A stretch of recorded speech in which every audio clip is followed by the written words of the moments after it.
Nel periodo estivo la questione è una questione abbastanza importante, la guida solo di ebbrezza è una di quei comportamenti che generano, in particolare, gravi incidenti stradali e quindi la nostra attenzione si pone anche su questo.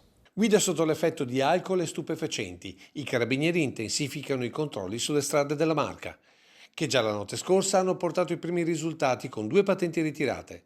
Una vicenda singolare con protagonista una giovane vicentina e un suo amico padovano. Che è accaduto l'altra notte a Castelfranco Veneto, quando la pattuglia del nucleo operativo radiomobile ha fermato questa ragazza, una 29enne originaria di Vicenza, in guida a stato di ebbrezza.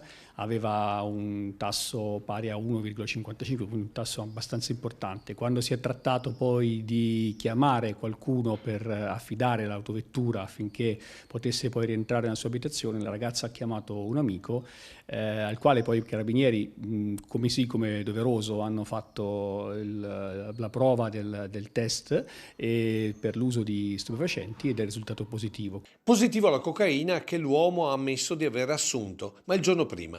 Questo non ha evitato però che sia la sua patente che quella della ragazza che doveva riportare a casa venissero ritirate, mentre l'auto di quest'ultima è stata sequestrata ai fini della confisca. E pertanto abbiamo provveduto a denunciare entrambi per una guida sotto di ebbrezza e l'altra guida sotto l'effetto di stupefacenti. E sempre in tema droghe, i carabinieri di Oderzo lunedì scorso hanno fermato una Golf con alla guida un 23enne albanese con 16 grammi di cocaina e nel bagagliaio tutto l'occorrente per la preparazione delle dosi.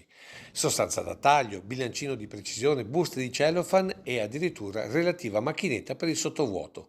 Tutto sequestrato e giovane denunciato per detenzione ai fini di spaccio di stupefacenti.